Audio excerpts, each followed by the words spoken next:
అత్తగారి కథలకు స్వాగతం. అత్తగారు అచ్చు తప్పులు. రచన భానుమతి రామకృష్ణ గారు. ఈ మధ్య మా చాకలి ఉన్నట్లుండి మా వారి 15 పంచెలు ఒక్కసారి పారేశాడంటూ బట్టలు లెక్క చూస్తున్న మా అత్తగారు పద్దు పుస్తకం ఎత్తి కింద పడేశారు కోపంతో. అంట్ల విధవా అబద్ధాలాడకుండా చెప్పు, ఏమైనాయి 15 పంచెలు అంటూ నిలేశారు చాకల్ని. అన్యదా శరణం నాస్తి అంటూ చెట్టంత చాకలి అమాంతంగా మా అత్తగారి ముందు సాష్టాంగపడ్డాడు. ఆ పంచెలే నాకెయ్యలేదండమ్మగారో అంటూ. నోర్ముయ్ దొంగబడవా, ఇంత అబద్ధాలా?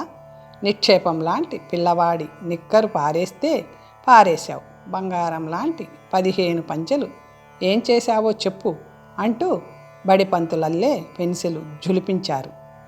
నేల కంటుకుపోయిన చాకలి భూదేవితో మొరపెట్టుకున్నాడు.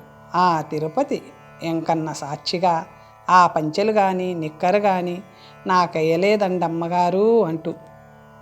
చి, నోర్ముయ్ గాడిద, నీ తలకాయంత అక్షరాలతో రాసిన నా లెక్క తప్పు పట్టావురా. లెక్క పొరపాటు నా వంశంలో లేదు, తెలిసిందా? బుద్ధి ఎంత మాట అన్నారమ్మగారు. ఒకవేళ పొరపాటున చి వెధవా, మళ్ళీ అదే మాట. పళ్ళు రాలగొట్టే వాళ్ళు లేక పొరపాటు రావడానికి ఒకటా రెండా 15 పంచెలు ఇట్టా కొన్నవి అట్టా వేశాడు బిడ్డ. ఒక్కసారైనా కట్టుకున్నాడో లేదో కొత్త పంచెలు. తలుచుకుంటే కడుపు బగ్గుమంటుంది. నీ దొంగ వేషాలు కట్టిపెట్టి మర్యాదగా లేచి నిలబడి సమాధానం చెప్పు, ఏం చేశావు పంచెలు అంటూ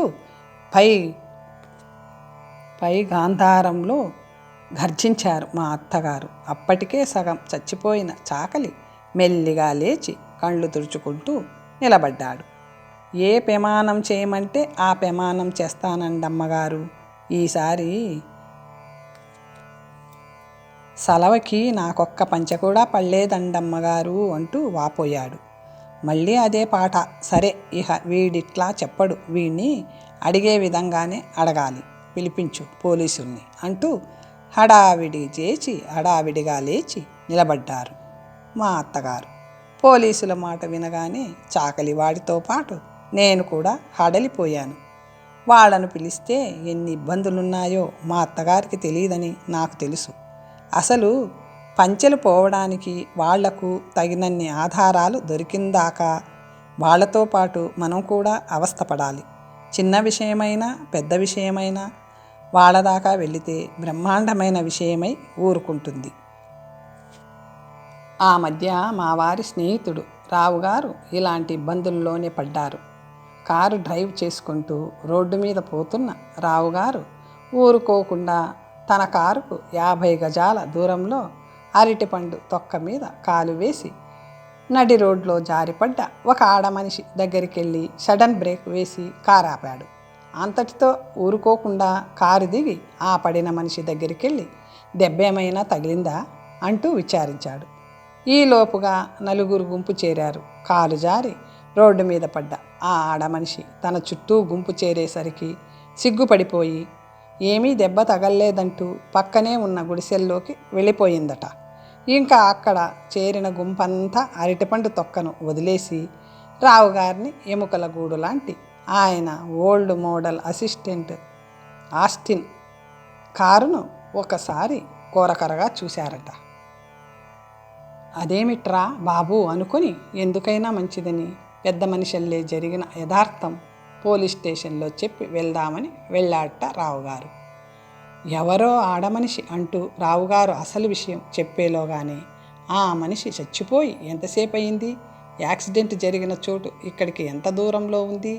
అసలు కారు కింద మనిషి పడ్డదా లేక కారు ఆవిడ మీద పడ్డదా అంటూ రావుగారి చుట్టూ చేరిన పోలీసులు ప్రశ్నల వర్షం కురిపించి ఉక్కిరిబిక్కిరి చేశారంట. ఆవిడ చనిపోలేదని, యాక్సిడెంట్ అసలే జరగలేదని, కనీసం తనద కారు కూడా ఆవిడ జోలికి పోలేదని, పొరపాటున ఆవిడే తన కారు మీద పడినట్లయితే తన కారుకే యాక్సిడెంట్ జరిగేదని వాళ్లకు నచ్చ చెప్పేసరికి తల ప్రాణం తోక్కొచ్చిందట. అయినా డ్యూటీ అంటే డ్యూటీయే, పదండి ఆ మనిషి పడ్డ చోటుకు అంటూ 2 పోలీసులు రావుగారి కారులో ఎక్కి కూర్చున్నారట. చచ్చాన్రా బాబూ, ఎరక్కపోయి చెప్పానే అని మనసులోనే బాధపడ్డా రావుగారు చేసేదేం లేక తిన్నగా ఆ పోలీసుల్ని అక్కడికి 6 మైళ్ళ దూరంలో ఉన్న ఆ మనిషి పడ్డ చోటుకు తీసుకొచ్చారట. కారు ఆపుతోనే పోలీసులు హడావిడిగా దిగి అరటి తొక్క కోసం రోడ్డంతా వెతికారట. ఎక్కడా కనిపించకపోయేసరికి మళ్ళీ వాళ్ళు కూడా రావుగారిని, ఆయన కారును గురగురా చూశారట. వెంటనే మనిషి పడ్డ చోటును, కారు నిలబడ్డంత వరకు రోడ్డును, చిక్కి శల్యావస్థలో ఉన్న కారును టేపుతో కొలవడం మొదలెట్టారట. అయోమయంగా చూస్తున్న 8 అడుగుల రావుగారిని కూడా తాటి చెట్టును కొల్చినట్లు ఒకసారి నిలువున టేపుతో కొల్చారట. అంత చిన్న కారులో అంత పొడవు మనిషి ఎలా కూర్చోగలిగాడా అని పోలీసు వాళ్లకు సందేహం కలిగి తక్షణం రావుగారి తల చూశారట. రాగి చెంబులాగా మెరుస్తున్న రావుగారి తల మీద తాటికాయల్లాంటి బొప్పెలు చూసి తల ఊపి సమాధానపడ్డారట. అక్కడ పడిన ఆడమనిషి కోసం చుట్టుపక్కల గుడిసెలన్నీ గాలించారట పోలీసులు. ఆవిడ వచ్చి వెంటనే వెళ్ళిపోయిందన్నారట అక్కడి వాళ్ళు. ఆవిడ ఎక్కడికి వెళ్ళిందో ఆ అడ్రస్ తీసుకుని మళ్ళీ రావుగారి కారులో బయలుదేరారట. వెళ్ళే దారిలో హోటళ్ళు కనిపించేసరికి కాఫీ తాగాలన్నారట. పోలీసులు భక్తులలాగా వాళ్లకు కాఫీ గట్రా ఇప్పించి తను కాస్త కాఫీ గొంతులో పోసుకువచ్చి కారులో కూర్చున్నాడట రావుగారు. నాకు కాఫీ ఇస్తేనే కానీ కదలనంటూ పెట్రోల్ అయిపోయిన కారు సత్యాగ్రహం చేసిందట. కష్టాలన్నీ ఒకేసారి వస్తుంటాయి అన్నాడట అందులో ఒక పోలీసు నవ్వుతూ. అసలే చిరాకుతో లోపల మండిపోతున్న రావుగారు సంతోషించాలే నీ సానుభూతికి అని పైకి అనబోయి లోపల అనుకుని అక్కడికి 1/2 మైలు దూరంలో ఉన్న పెట్రోల్ బంకు దాకా కారు తోసుకుంటూ వెళ్ళాడట. పోలీసుల్ని కారులో కూర్చోబెట్టి పెట్రోల్ వేసుకొని ఎలాగో తిరిగి ఆవిడ అడ్రస్ కనుక్కొని తీరా విచారిస్తే ఆవిడ అక్కడికి కూడా రాలేదని, బహుశా అక్కడికి 50 మైళ్ళ దూరంలో ఉన్న వాళ్ళ పల్లెటూరుకి వెళ్ళి ఉంటుందని చెప్పారట పక్క ఇండ్ల వాళ్ళు. రావుగారి రోగిష్టి కారు 50 మైళ్ళు పోగలుగుతుందన్న సందేహంతో కారు వైపు చూశారట పోలీసులు. నే పోతాన్రా మొర్రో అంటూ బావురమన్నట్లు కనిపించిందట రావుగారి కారు. అంత దూరం అలాంటి కారులో వెళ్ళడానికి భయపడ్డ పోలీసులు తిరుగుముఖం పట్టారట. బ్రతుకు జీవుడా అంటూ వాళ్లను పోలీస్ స్టేషన్లో దింపి పోబోతున్న రావుగారిని ఆపి, రేపు మీరు మెజిస్ట్రేట్ కోర్టుకు ఈ కేసు విషయంగా వెళ్లాల్సి ఉంటుంది కాబట్టి ప్రొద్దుటే 9 గంటలకంతా ఈ వైపు వచ్చి మమ్మల్ని కూడా పికప్ చేసుకొని వెళ్ళండి అంటూ ఆజ్ఞాపించారట ఆ 2 పోలీసులు.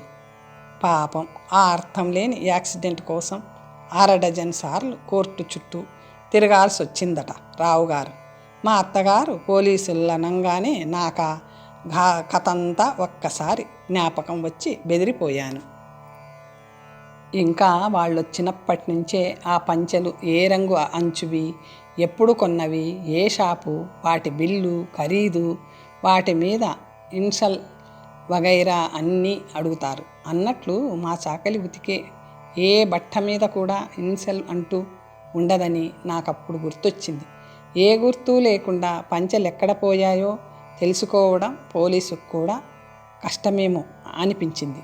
ఆ సంగతి మెల్లగా మా అత్తగారి చెవిలో చెప్పాను. ఈ మాత్రం కూడా కనుక్కోకపోతే ఇంకా పోలీసులు ఎందుకే, అడుక్కు తిన్ను అన్నారు గట్టిగా అరుస్తూ.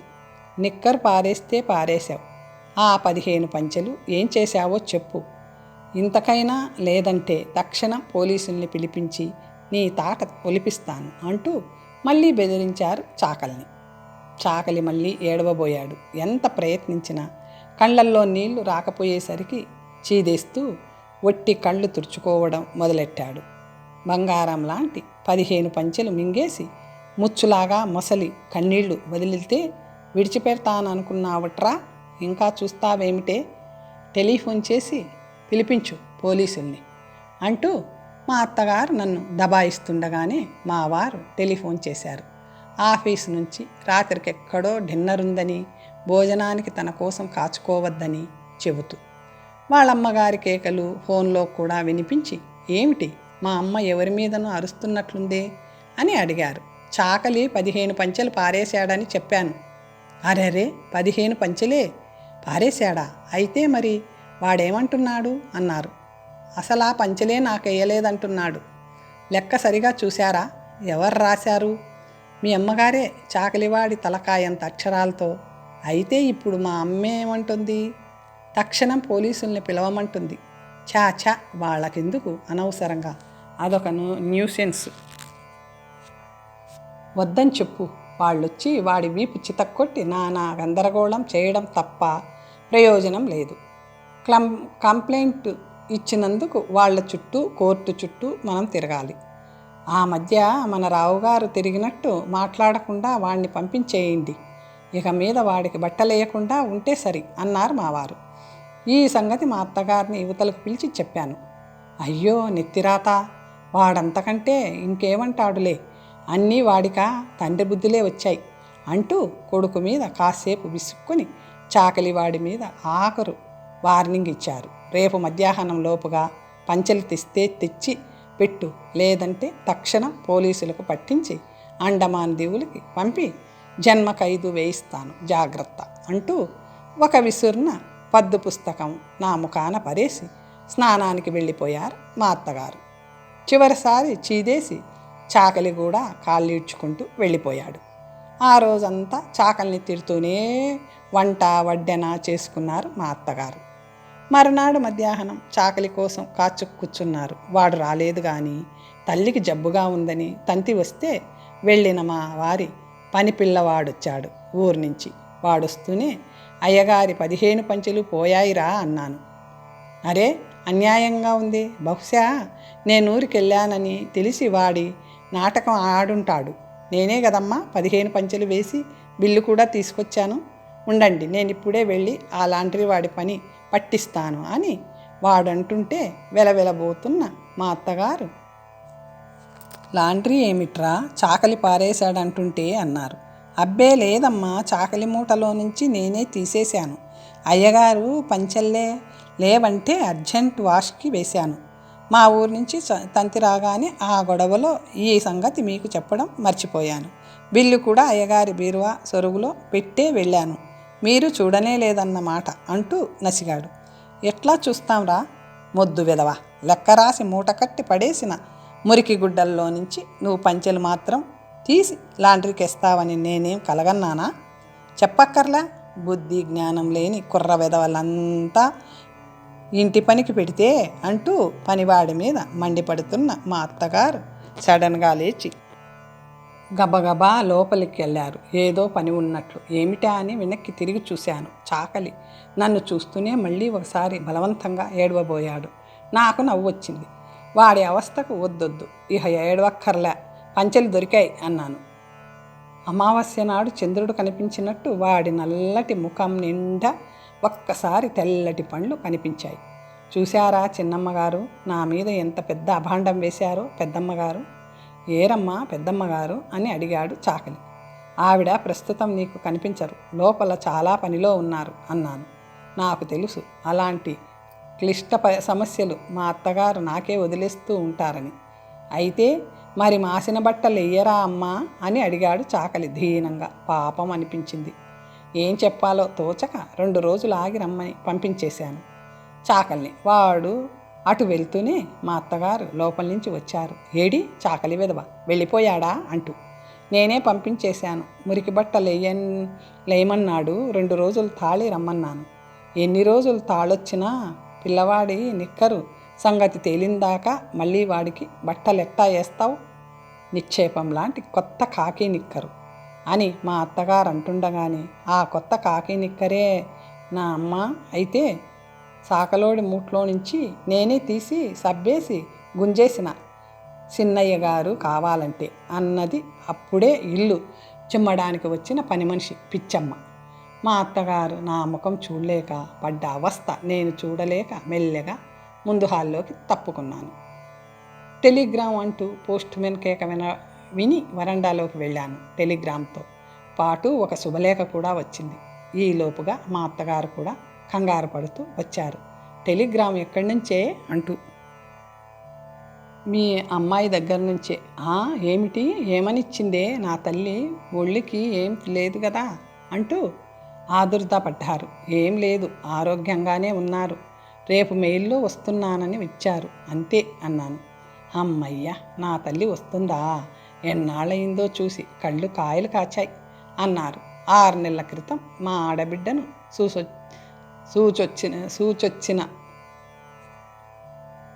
చూసి వచ్చిన మా అత్తగారు ఆనంద బాష్పాలు విడుస్తూ, ఆ శుభలేఖ ఎవరిదే? ఎవరో అచ్యుతరామయ్య గారట, ఆయన మనవడి పెళ్లి పత్రిక, ఈ ఊరిలోనే మైలాపూర్లో పెళ్ళట. ఓహోహో, అట్టా చెప్పు, ఆ పెళ్ళికే అమ్మాయి కూడా వస్తుందన్నమాట. ఎవరనుకున్నావు, అమ్మాయి ఆడబిడ్డ కొడుకు పెళ్ళే అన్నారు అర్థం కాక చూస్తున్న నన్ను చూసి. అన్నట్టు మెయిల్ ఎన్నింటికి వస్తుందే అన్నారు. ప్రొద్దుటే వస్తుంది అనుకుంటాను అన్నాను, నాకు టైం తెలియక. నీకు తెలియదన్నమాట. అయితే అబ్బాయికి కాస్త టెలిఫోన్ చేసి కనుక్కో, మెయిల్ ఎన్ని గంటలకు వస్తుందో. రేపు బిడ్డ రాత్రి భోంచేసి బయలుదేరుతుందో లేక అట్లాగే బండెక్కుతుందో.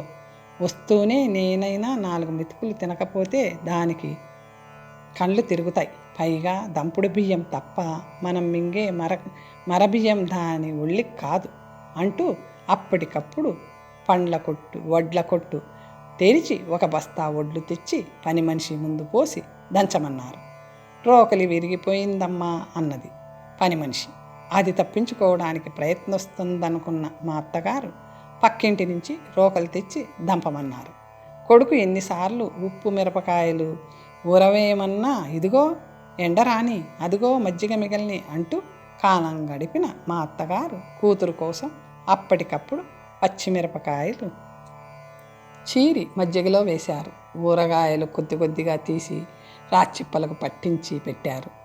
దానికి చింతకాయ పచ్చడంటే ఎంత ఇష్టమే అంటూ మా చిన్నాన్న నా కోసం పంపించిన చింతకాయ తొక్కు కాస్త తీసి కూతురు కోసం నూరి అట్టే పెట్టారు. దానికి పొట్లకాయ వేపుడంటే ప్రాణం అంటూ విత్తనాల కోసం అట్టే పెట్టిన 2 పొట్లకాయలు కోసుకొచ్చి పడేశారు.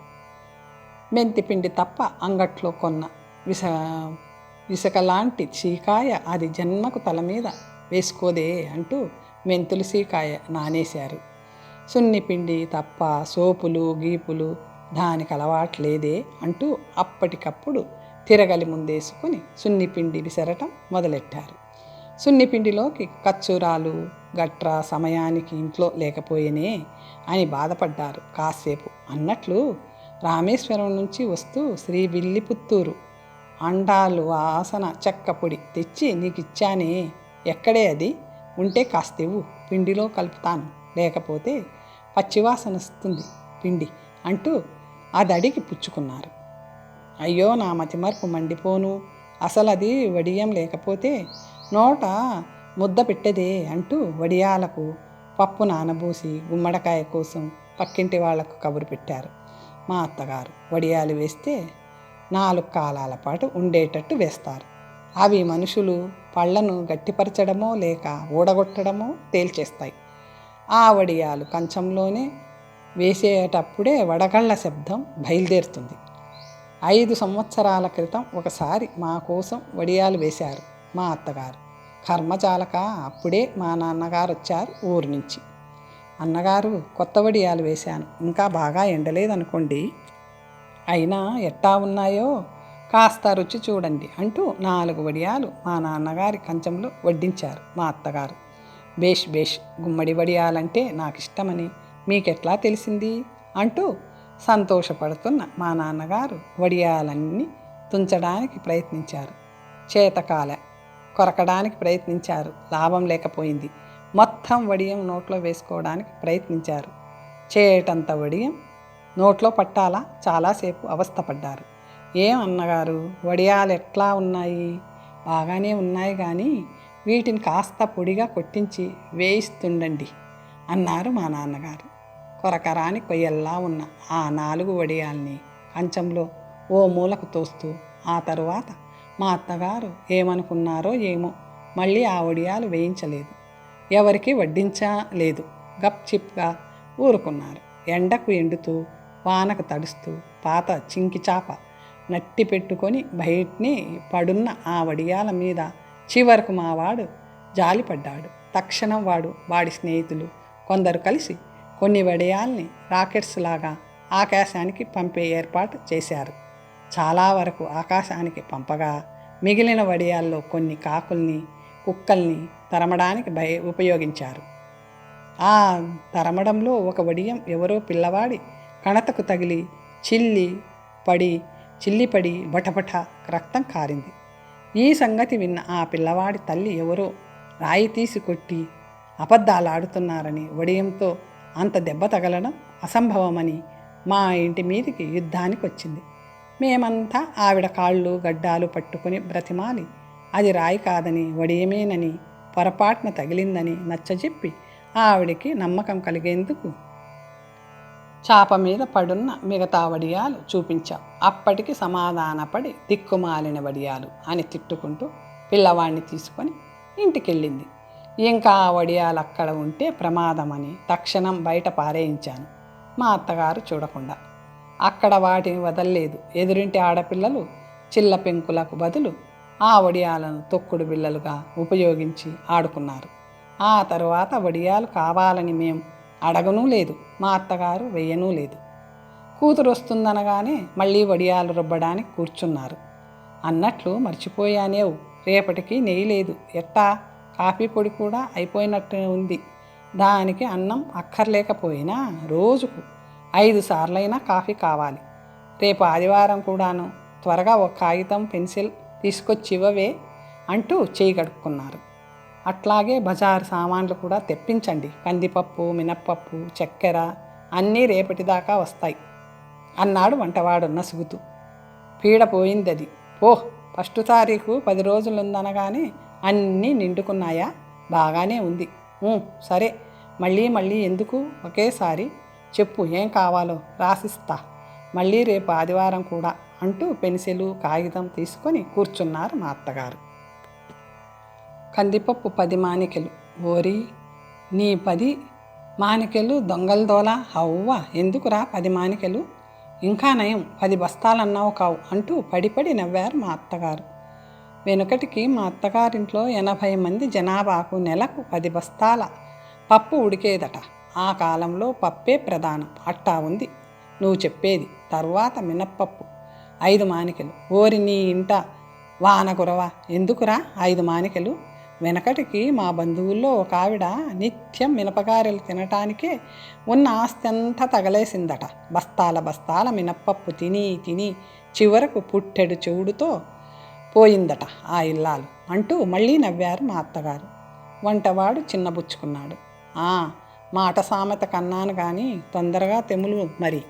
ఇట్లా ఒక్కొక్కటి చెప్తే ఎప్పటికయ్యేటట్టు వరుసగా చెప్పుకుపో, నేను రాసుకుంటూ పోతాను అని మా అత్తగారు అంటుంటే వంటవాడు పరుగు లంకించుకున్నాడు. ఆవాలు, మెంతులు, మిరియాలు, ధనియాలు, జీలకర్ర 5 ఫలాలు, నూనె 5 వీసెలు, ఉప్పు వీసెడు, 8 వీసెలు చక్కెర, టన్ను కట్టెలు పిండి గోధుమలు, రవ గోధుమలు, బార సోపు, పళ్ళ పొడి 12 అగ్గిపిట్టెలు, 1 LG ఇంగువ పెట్టె, కేసరి పొడి. ఒరే ఆపరా నీ దండకం, అంగడంతా కొనిపించేటట్టున్నావే సంధ్య, ముందు ఈ సామాన్లు ఖర్చు కానీ తర్వాత చూసుకోవచ్చు అంటూ లిస్టు పూర్తి చేసి పనిపిల్లవాడి చేతికిచ్చి శెట్టి అంగడి నుంచి సామాన్లు పట్టించుకురమ్మని పంపించేశారు. రాత్రి 10 గంటల ప్రాంతంలో 2 రెండెట్ల బండ్లు, 1 తోపు బండి వచ్చి ఇంటి ముందు ఆగాయి. అంత రాత్రప్పుడు 2 ఎడ్ల బండ్లల్లో ఏ పల్లెటూరి వాళ్ళు వచ్చారబ్బా అనుకుని బయటకెళ్ళి చూస్తే బండ్ల వెనకాల శెట్టి కొడుకు, మా పని పిల్లవాడు సైకిళ్ళు తిరుగుతున్నారు. నన్ను చూస్తూనే శెట్టి కొడుకు నమస్కారం చేసి, మన ఇంట్లో విశేషం అని కాస్త ముందుగానే తమరు కబురు చేసినట్టయితే అన్ని సామాన్లు మా అంగడి నుంచి సప్లై చేసేవాళ్ళం. ప్రస్తుతం ఉన్నంత వరకు మా అంగట్లోటివి పక్క అంగళ్ళలోనివి తీసుకొచ్చాను. మీరు పంపిన లిస్టు ప్రకారం సామాన్లన్నీ పూర్తిగా తేలేకపోయినందుకు క్షమించాలి. తమరు పంపిన లిస్టులో 10 బస్తాల కందిపప్పు గాను ప్రస్తుతం మా అంగట్లో ఉండేది కాక 4 బస్తాలు తెప్పించి మొత్తం 8 బస్తాలే తెచ్చాను. కొరవబడ్డ 2 బస్తాలు రేపు తెల్లారేసరికల్లా పంపుతాను. అట్లాగే 5 బస్తాల మినప్పప్పుకు గాను 3 బస్తాలే తెచ్చాను. అది మా అంగట్లో 1.5 బస్తా పప్పే ఉండింది. మిగతాది బయట అంగళ్ళ నుంచి తెప్పించాం. చిన్న చిల్లర సామానంతా మామూలంగా పంపే తోపుడు బండిలోనే తెచ్చా. ఇకపోతే బీసె కట్టెలు 8 టన్నుల చక్కెర అని వ్రాసింది లిస్టులో. అది పొరపాటున రాశారేమో కనుక్కొని పోదామని వచ్చాను. ఎందుకంటే ప్రస్తుతం మార్కెట్లో చక్కెర దొరకడం చాలా కష్టంగా ఉంది. వీసి చక్కెర కోసం జనం క్యూలో నిలబడి పడిగాపులు పడుతున్నారు అంటూ శెట్టి కొడుకు చెబుతుంటే గుడ్లప్పు చెప్పి వింటూ కొయ్యబారి నిలబడ్డాను. ఎవరే బండ్లల్లో వచ్చింది? కొంపదీసి పెళ్లి కొడుకు వచ్చిన పల్లెటూరి బంధువు ఎవరైనా విడిదిల్లు అనుకొని రాలేదు కదా అంటూ లోపల నుంచి వచ్చారు మా అత్తగారు. నమస్కారం పెద్దమ్మగారు, తమరు రాసి పంపిన లిస్టులో సామాన్లన్నీ కాస్త కొదవబడ్డందుకు క్షమించండి. 10 బస్తాల కందిపప్పుకు గాను 8 బస్తాలే తెచ్చాను.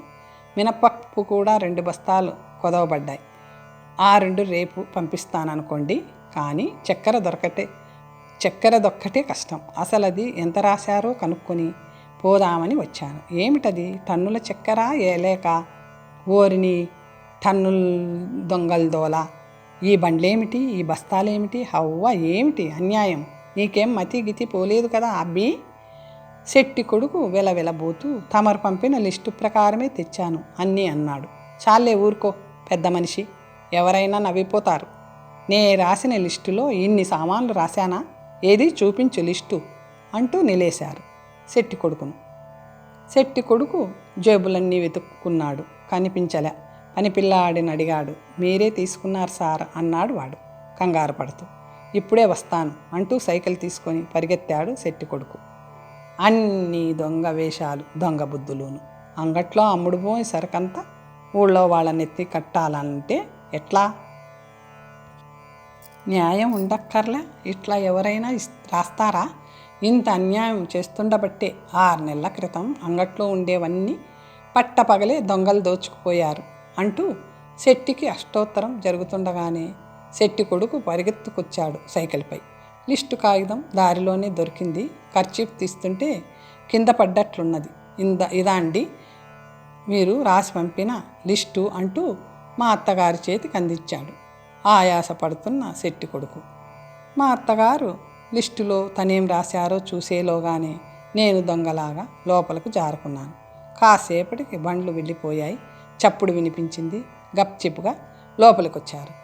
మర్నాడు తెల్లవారుజామున నేను లేచేసరికి మా అత్తగారు లేచి నీళ్లపోయి అంటించారు. రాత్రి మా వారు ఆలస్యంగా రావడం వల్ల డ్రైవర్తో చెప్పడం మర్చిపోయిన నేను పిల్లిలాగా వెళ్ళి పని పిల్లవాడిని లేపాను. పని పిల్లవాడు లేచి కూర్చుని కాసేపు నిద్రపోయాడు. మళ్ళీ తట్టి లేపాను. నిలబడి కాసేపు నిద్రపోయాడు. చివరికి ఇట్లా కాదని చెంబుడు నీళ్లు తెచ్చి వాడి నెత్తిన పోసా.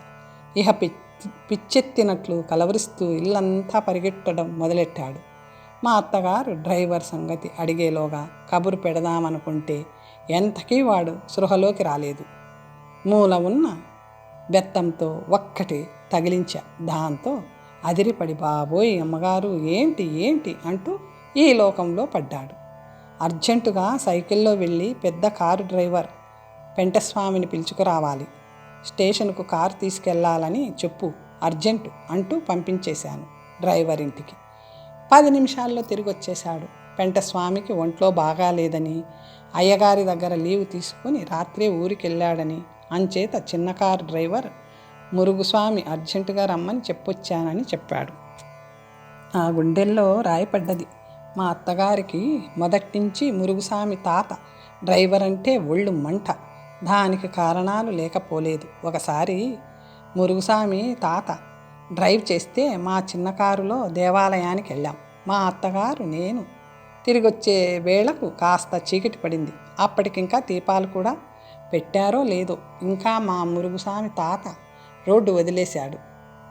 పేవ్మెంట్ మీద నడిచే జనం మీదికి పోయి ఒదిగి నడిచే వాళ్ళందరినీ జడిపించడం మొదలెట్టాడు. ఎదురుగ్గా ఓ పెద్ద లారీ భయంకరంగా హెడ్లైట్స్ వేసుకొని వస్తుంటే మా మురుగుస్వామి తాత కళ్ళు చీకట్లు కమ్మాయి. అమాంతంగా ఆ లారీని ఢీకొట్టుకోబోయి చటుక్కున పక్కకు తప్పుకోవడంలో రోడ్డు పక్క నుండి చెట్టెక్కించాడు. మమ్మల్ని సగం చెట్టెక్కిన కారు సడన్గా వెనక్కి తగ్గడంలో మా నడుములు విరిగాయి. సిలోన్ టెంకాయ లాంటి మా అత్తగారి తలకాయ వెళ్ళి కారు వెనక వైపు గ్లాసుకు తగిలి గ్లాసు సహస్ర తునకలయ్యింది. పోలీసులు చేరకముందే ఎట్లాగో ఆ చోటు నుండి బయటపడ్డాం. ఆ రోజు నుంచి మా అత్తగారికి మురుగుస్వామి తాత అంటే హడల్. అసలు ఆ గుడ్డిపీనుగా రోడ్డు మీద కారు నడపడం మానేసి చాలా కాలం అయింది. వాడి దృష్టంతా రోడ్డు పక్క నుండే చెట్ల మీద స్తంభాల మీద ఉంటుంది. మీరు కాబట్టి ఇంకా ముసలిపీనుగను డ్రైవర్గా అట్టే పెట్టుకున్నారు. కానీ ఇంకెవళ్ళైనా అయితే తన్ని తగిలేస్తారు. ఇహ ఆ మురికి వెధవ కారులో చస్తే కూర్చోను అంటూ ఆనాటి నుంచి శబదం పట్టారు మా అత్తగారు. తీరా తన కూతుర్ని స్టేషన్ నుంచి తీసుకురావడానికి మురుగుస్వామి వెళ్తున్నాడని తెలిస్తే చిక్కే. మా అత్తగారు కేకేశారు. మేలు ఎన్నింటికి వస్తుందో అబ్బాయిని అడిగావా? డ్రైవర్కి కబురెట్టావా అంటూ ప్రశ్నించారు. ఏ పాటికి వస్తుండాలి అన్నాను. ఎవరు? పెంట విధవా మురికి విధవా? మురుగుస్వామి అంటూ అదిరిపడ్డారు మా అత్తగారు. అయ్యో నెత్తిరాత, ఆ గుడ్డిపీనుగా నెందుకు రమ్మన్నావే? పెంటస్వామి ఒళ్ళు బాగేలేదని లీవ్లో ఏదో ఊరికెళ్ళాట. మరి ఎవరో ఒకరు స్టేషన్కి బండి తీసుకెళ్ళాలిగా. అది సరే, ఆ మురికి విధవ సమంగా రోడ్డులో వస్తాడో లేక దాన్ని తీసుకెళ్ళి చెట్టెక్కిస్తాడో ఎట్టా తెలుస్తుందే. సరే ఏం చేస్తాం, దాని అదృష్టం నా అదృష్టం అట్టా ఉంది అంటూ తల పట్టు కూర్చున్నారు మా అత్తగారు. అమ్మా, స్టేషన్కి కారు తీసుకెళ్ళమన్నారట అంటూ డ్రైవర్ మురుగుస్వామి గొంతు వినిపించింది. మా అత్తగారే లేచి బయటకు వచ్చారు. ఒరే మురుగు, అమ్మాయి వస్తుంది ఇప్పుడు మేల్లో, స్టేషన్కు కారు తీసుకెళ్ళు, తెలిసిందా? అన్నట్టు అమ్మాయి నెరుగుదువుగా, 10 ఏళ్ల నాడు అది దాని మొగుడు వచ్చారు, జ్ఞాపకం ఉందా? ఇప్పుడు అది ఒక్కతే వస్తుందిలే. అన్నట్లు దాని మొగుడు పోయాక నువ్వు చూడలేదు కదూ, అప్పటికి ఇప్పటికీ దాని అవతారమే మారిపోయిందిలే. నువ్వు చూచినప్పటికీ ఇప్పటికీ మనిషి ఒక్క పిసరు లావెక్కినట్టు కనిపిస్తుంది. ఇదంతా నీ గుర్తు కోసం చెబుతున్నా. ఇంతెందుకు, అమ్మాయిని కనుక్కోగలిగినావా? సరే, లేదా ఒక పని చెయ్యి, మెయిల్లో నుంచి ఏ విధవాడబడుచు దిగినా దగ్గరికి వెళ్ళి, అమ్మ మీరు అచ్యుతరామయ్య గారింటికి పెళ్ళికేనా వచ్చారు అని అడుగు చాలు. అవును అంటే మారు మాట్లాడకుండా కారులో ఎక్కించుకొని రా. ఒక్కటే సంగతి, త్వరగా వెళ్ళు, మెయిల్ వచ్చేసి వేళ అయ్యింది. అమ్మాయి కాస్త నల్లగా ఉంటుంది, జ్ఞాపకం పెట్టుకో. అచ్యుతరామయ్య గారింటి పెళ్ళికొస్తుంది అంటూ కారు బయలుదేరిన తర్వాత కూడా కూతురును కనుక్కునే గుర్తులన్నీ వెనక నుంచి కేకేసి చెప్పారు డ్రైవర్ మురుగుస్వామికి. కారు అటు వెళ్తూనే పెళ్ళి ఇంటికొచ్చిన బంధువుల్లో ఒక ముసలాయన మా అత్తగారిని చూసి పోదామని వచ్చాడు. ఏం అమ్మణ్ణి, బాగున్నావా? ఎన్నేళ్ళు అయ్యింది నిన్ను చూసి. చిన్నప్పుడు పరికిణి చొక్కా వేసుకొని మా ఇంటికి ఆడుకోవడానికి వచ్చేదానివి, గుర్తుందా అన్నాడు ముసలాయన కుర్చీలో కూలబడుతూ. ఆ ముసలాయన ఎవరో మా అత్తగారికి గుర్తులేదని ఆమె ముఖం చూస్తూనే గ్రహించాను. ఆ మనిషి ఎవరో మనసులోనే గుర్తు చేసుకోవడానికి ప్రయత్నిస్తున్న మా అత్తగారు పైకి తేలకుండా, గుర్తులేకేం, అంతా బాగున్నారా? అంతా ఎవరెవరున్నారే అమ్మణ్ణి, అంతా పోయారు, మిగిలింది నేనొక్కడిని అన్నట్టు పరాంకుశం గారిని ఎరుగుదువా? మా అత్తగారి గొంతులో పచ్చి వెలక్కాయ పడ్డది. ఎరక్కేం, చిన్నప్పుడొట్టి లంబోడాగా తిరుగుతుండేవాడు. ఇంకా ఏమో అనబోయారు మా అత్తగారు. అబ్బెబ్బే, వాడు వేరే అన్నాడు ఆ ముసలాయన. గతుక్కుమన్నారు మా అత్తగారు. వీడు ఎంఏ గిమ్మే చదివి లండన్ గిండన్ వెళ్ళొచ్చాడు. నువ్వు చెప్పే లబోడా వెధవ బహుశా రంగనాథం కొడుకు పరాంకుశం అయి ఉంటాడు అన్నాడు ఆ ముసలాయన. వాళ్ళిద్దరినీ ఎరగని మా అత్తగారి ప్రాణం ఆ మాటతో కుదుట పడ్డది. ఎవడో ఒక పరాంకుశం లబోడా అయితే అంతే చాలనిపించిందా? సమయానికి ఆవిడ ప్రాణానికి అసలు ఆ ముసలాయనే ఎవరో ఇంకా మా అత్తగారికి అంతు చిక్కక అవస్థలో పడ్డారు. సరే వస్తా, రేపు పెళ్ళినాడు అటొస్తావుగా నీ కోడల్ని తీసుకుని అన్నట్టు. నీ కూతురు కూడా రావాలనుకుంటాను పెళ్ళికి అంటూ లేచాడు. ఇవాళే మెయిల్లో వస్తుంది స్టేషన్కు, కారు కూడా పంపాం, అదొచ్చాక అటొస్తాలేండి అంటూ ముసలాయన్ని గేటు దాకా సాగనంపి వచ్చారు మా అత్తగారు. 10 గంటలైనా మా ఆడబిడ్డ రాలేదు. ఏమిటే అమ్మాయి ఇంకా రాలేదు? మెయిల్ వచ్చింది లేంది అబ్బాయిని టెలిఫోన్ చేసి కనుక్కోమను అన్నారు ఆదుర్ద పడుతున్న మా అత్తగారు. నేను నేరుగా స్టేషన్కే టెలిఫోన్ చేసి కనుక్కుంటే 4 గంటలు లేట్ అన్నారు.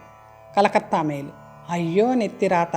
అయితే దానికి నిన్న ఈ వేళ కూడా ఏకాదశేనన్నమాట. రైల్లో కూర్చుంటే పచ్చిగంగ ముట్టుకోదే అది. శ్రీరామచంద్ర ఏం చేసేది అంటూ ఆరాట పడటం మొదలెట్టారు మా అత్తగారు. కాసేపు ఇల్లంతా కాలుగాలిన పిల్లిలాగా తిరిగారు.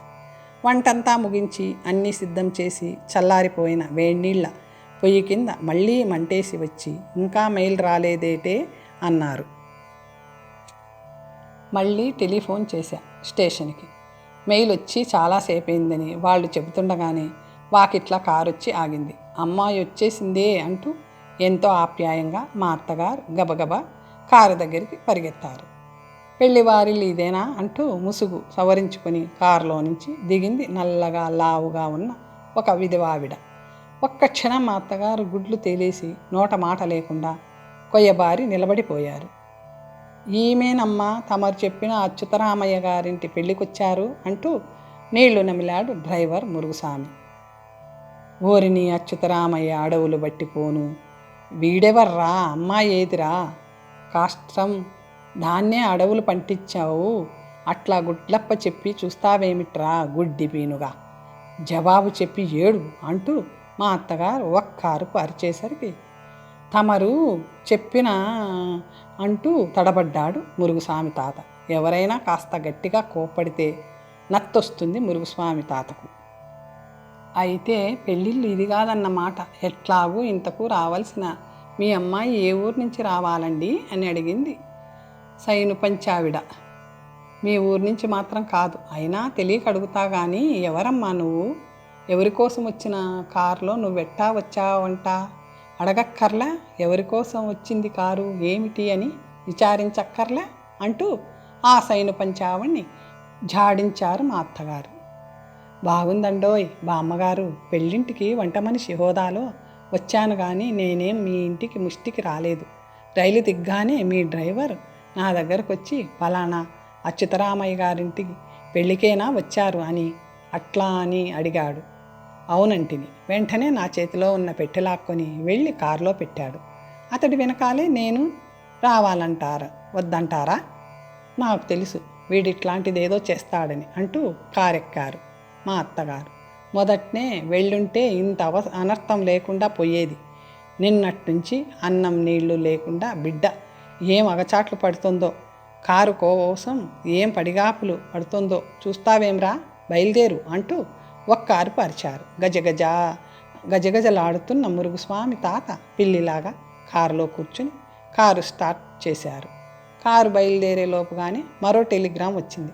మా ఆడబిడ్డ కొన్ని సందర్భాల వల్ల పెళ్ళికి రావడం లేదని, గాబరా పడవద్దని, 5-6 నెలల్లో తను తప్పక వస్తానని, స్టేషన్కు కారు పంపవద్దని ఇచ్చింది. అయ్యో నెత్తిరాత, అయితే ఇప్పట్లో బిడ్డను చూసే ప్రాప్తం లేదన్నమాట అంటూ ఒక్క నిట్టూర్పు విడిచి కారు దిగారు మా అత్తగారు. వెంటనే కారెక్కింది సైను పంచావిడ. కాస్త నన్న పెళ్లివారింటి దగ్గర దించమనండి బామ్మగారు, నా కోసం కనిపెట్టుకుని ఉంటారు అంతా అన్నది. సరే, తప్పేదేముంది, ఆవిడ్ని తీసుకెళ్ళి పెళ్లివారింటి దగ్గరట దిగబిడిచిరా, తీసుకొచ్చావుగా అన్నారు ఆవిడ్ని. చూస్తే ఒళ్ళు మండిపోతున్న మా అత్తగారు. వెళ్ళొస్తానమ్మాయి, వస్తానండి బామ్మగారు అన్నది కారులో కూర్చున్న సైను పంచావిడ. మళ్ళీ రానక్కర్లేదులే, వెళ్ళు, అపశకనంలాగా వచ్చింది అని నసుక్కుంటూ లోపలికి వెళ్ళిపోయారు మా అత్తగారు. కథ సమాప్తం. మరొక మంచి కథతో తర్వాత కలుసుకుందాం.